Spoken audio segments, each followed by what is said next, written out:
नूर भट्टी, हाँ जी। ये मैंने कपड़े सिलाई करवाने थे। हाँ ठीक है, रखो इधर। आज तो तुम्हारी मशीन ठीक है ना, आज तो नहीं खराब? यार थोड़ा सा लट जो इसकी है ना, वो टेढ़ी हो गई है। एक तो ना तुमने मुझे बहुत तंग किया हुआ, जब भी मैं आपके पास कपड़े सिलाई करवाने आती हूँ तभी आपकी मशीन को कोई ना कोई मसला लाजमी होता है। मैं आपको पूरे घर में दे आता हूँ, सेट करके कपड़े बना के दे आता हूँ ना, तो आज खराब हो गई तो क्या हो गया? 5 दफा आ चुकी हूँ तो ऐसे ही बोलते, बस इसको थोड़ा सा इधर से मसला है, थोड़ा सा इधर से मसला है। मुझे तो तुम ना लगते ही नहीं हो कि तुम टेलर हो। यार बस मशीन जो है आजकल खराब हो जाती मैं है। तो जब भी आती है ऐसे बैठे होते हैं जैसे इसके ऊपर मंत्र पढ़ रहे होते हो बैठ के, पता नहीं कपड़े सिलाई करते। मैंने तो किसी के देखा ही नहीं कि तुम्हारे पास कहाँ कपड़े पड़े, दिखाओ किधर कपड़े पड़े हैं? बात सुनो, सुनाओ। कपड़े को छोड़ो। क्या हाल है तुम्हारा? तबीयत ठीक है?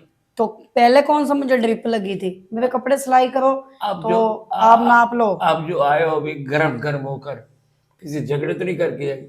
झगड़ा मैंने आज तुम्हारे साथ झगड़ा करना है? देखो मैं 5 दफा आ चुकी हूँ, तब तुम यही बहाना मारते हो मेरी मशीन खराब है, इसको इधर से नुक्स है उधर से, इसको क्यों नहीं सेटअप कराते? क्या मसला है तुम्हारा? यार एक बार छठी बार आ जाओ तो कोई क्या डर। मैं आपको कह रहा हूँ कि कपड़े कब चाहिए? कपड़े मुझे तकरीबन 3 दिन बाद चाहिए। कोई इमरजेंसी शादी है ये, वरना कहीं जाना है? तो शादी पे ही जाना है इसलिए तो आई हूँ। तो कितने जोड़े हैं? 3 दिन के बाद मैंने जाना है, उस दिन मेहंदी है मेरे कजन की। कितने जोड़े हैं? ये 4। 4 जोड़े हैं। जी इमरजेंसी चाहिए जी। आपको पता है इमरजेंसी के पैसे ज्यादा होते हैं। इमरजेंसी को छोड़ो, पहले इस मशीन को तो ठीक करो, बाद में सिलाई भी मुका लेना मेरे साथ। फी जोड़ा? मैं तुम्हें दूंगी तकरीबन 800 रुपए एक सूट का। नहीं 1500 लेता हूँ, आप 1000 कर दे। पहले बहुत कपड़े अच्छे सिलाई करके देते हो, पिछली दफा तुमने कपड़े पता किस तरह के सिलाई करके दिए मुझे? क्यों? किसी वो जो एक गिलाया?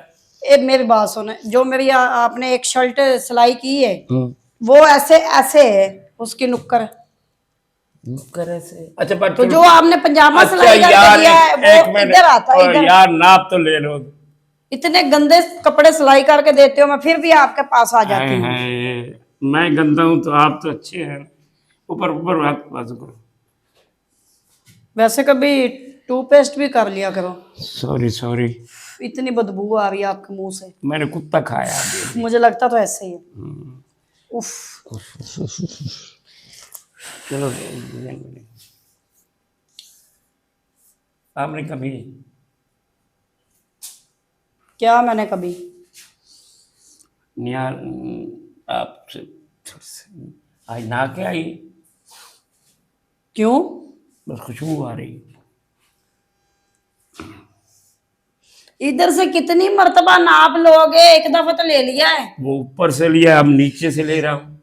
एक तो मुझे तुम्हारी ये समझ नहीं आती, ये कैसे चिपक चिपक के नाप लेते हो?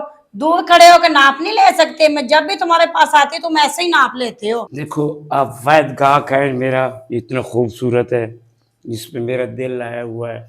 दिल कहता है कि बस। देखो मेरे बाप की उम्र के हो तो ऐसी बातें मेरे साथ गंदी गंदी ना किया करो। यार मैं तुम्हारा बाप तो नहीं हूं ना, है? शर्म नहीं तुम्हें आती? शर्म आनी जानी चीज है। शर्म क्या होता है? मैं तुम्हारे ना ये सफेद बालों का लिहाज करती हूँ। अच्छा कर रही हो। मैं तो तुम्हारे काले बालों को ऊपर हाथ करो, नखरा कर रही है। मैं भी अपने गुस्से पे नहीं है। अभी तुमने गलत हाथ लगाया ना तो मैंने तुम्हारी ना अच्छी तरीके ये ठीक है ना, ये वाला ठीक है? ठीक है। हाँ अब ऐसा करो कि ये क्या है? फिर वही हरकत कर रहे यार इसको ऐसे कर रहा था। क्या हुआ? मैंने कपड़े सिलाई करवा। बात सुन। क्यों? ठरकी बुड्ढा, मैं किसी और को जाके कपड़े दे दूंगी। तुम्हें तमीज ही नहीं है कैसे नाप लेते हैं औरत का? ऐसे ही नाप लिया करता। तुम्हारे घर में माँ बहन नहीं है ना, इसलिए तुम्हें तमीज नहीं है। माँ भी है बहन। मैंने कपड़े तो देखो करवाने ही नहीं है तुमसे। माँ भी है बहन भी है, तू नहीं है। तू आ जा तो घर बस जाएगा। अच्छा यार एक लड़की फंसाई थी, चलो कोई बात नहीं।